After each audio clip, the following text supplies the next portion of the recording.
masasabi mo naman kay Renard? Kay Renard? Ayan, tingnan mo naman, oh. Pogi naman. Uy! Pogi. Mag-ayos ka. For sure, magugustuhan ka ng gusto mo. Parang malakabo yun. Masyado mataas yung hilit. Hindi, kaya mo ayos. Magpagupit ka ng konti, oh. Eh, ano bang type sa isang lalaki? Masipag. Anong ginagawa mo? Then, nagkakasikaso ko ng tindahan natin ko inside. Siyempre, mas matanda sa akin. Di ba 24 ka na?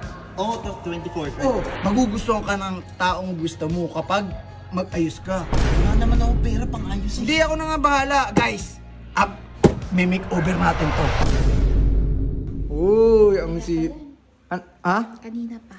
Oy, Ned, teka lang. Hawakan mo muna, babe. Hawakan mo. Sabi ni babe, kanina ka pa daw. Anong ginagawa mo? Then, nagkakasikaso ko ng tindahan natin ko inside. Nakalimutan mo na ba? Hindi, ikala ko hindi nyo tinuloy kasi malakas ako lang kanina. Tinuloy nyo pala. Tara, din tayo. Tingnan nga natin kung tinuloy nga nila yung tindahan.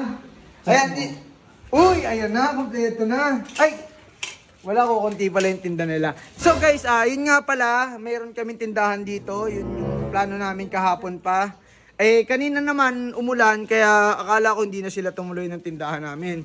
So, ayun, sige. Okay patingin nga naman paninda natin dyan. May saging. Oh, yan. Puro saging Siyempre, mahilig kami sa saging. Ito masarap, the best. Tsaka ikaw parang napapansin ko, ang sipag mo ngayon Di naman kayo inside, natulong lang. Siyempre, ano ba naman ako? Oo, Sinukup mo na lang ako dito. Sa bagay. Uy! Negosyo! Tapos iinumin mo! Tinikman ko lang.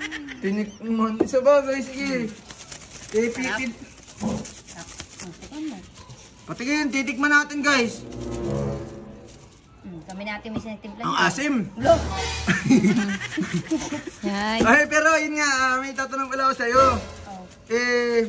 Ang sipag ni Renard ngayon No? Parang may kailangan ka. Ba't ang sipag mo ngayon? Wala kuya inside. Ganito lang talaga ako. Ganyan talaga yung totoong ikaw. Sanay na sanay ako kay kuya. Lagi ako inutusan nun ikaw pala SJ, may gusto pala akong tanongin sa'yo. Napapansin ko, sila Major, punta rito, Jeron. Gusto maligaw, ano bang type sa isang lalaki? Uy! Huwag mo sabihin si Major ang type mo. Lagi ka tao ng tao. Tito na yun. Sa bagay, ayun nga. May iba ko, anong type mo sa isang lalaki? Masipag. Uy!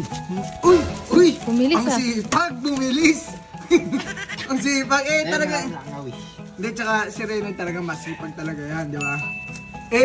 Ano pa? Siyempre, normal naman yung sipag Siyempre, mas matanda sa akin. Ba't rin ko na ba? 23. Uy, parang si Major mas matanda sa'yo si Major Tito yun, tito. Sa bagay, 23 ka. Ilan taon ka na ba?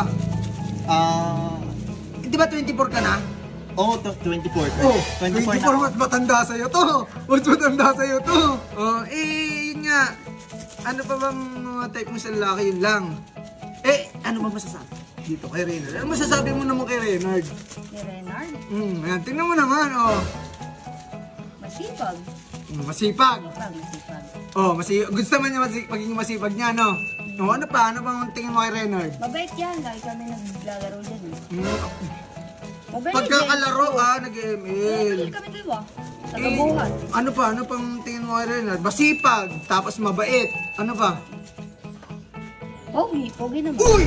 Pogi! Talagang pogi talaga yan. Mamaya ka na kasi pogi ka lang nga sinasabi. Baka langawin. Masipag. Wala ka bang dito kay... Pogi naman yan. Dapat mag-ayos ka. For sure, magugustuhan ka ng gusto mo. Oo, talagang magugustuhan. Pag may niligawan ka, pasok na pasok sa baba. Parang malakabo yun. Masyado mataas yung hilit. Hindi, kaya mo ayos. Magpagupit ka ng konti, Sabi sa'yo, pogi ka sige kuya, kunin ko lang yung ibang paninda. Dito, ayun nga. Di ba, sabi naman sa'yo magugustuhan ka ng gusto mo kapag nag-ayos ka. Hindi, akong bahala. Papagupitan ko to. Hindi nakakaya naman kuya inside. Hindi na. Ba't ka mahihiya? Di ba sa kanya nang galing? Magugustuhan ka ng taong gusto mo kapag mag-ayos ka. Ayusin mo kasi si tsura mo. Tinan mo yung bigote mo, tas yung buhok mo. Oh, di ba? Wala naman akong pera pang ayos eh. Hindi ako na nga bahala. Guys, may makeover natin to. Malay mo, magustuhan niya SJ talaga to eh. Di ba sinabi niya, pogi ka? Ayusin mo na yung sarili mo. Ay sige babe, magtinda na tayo. Patay mo na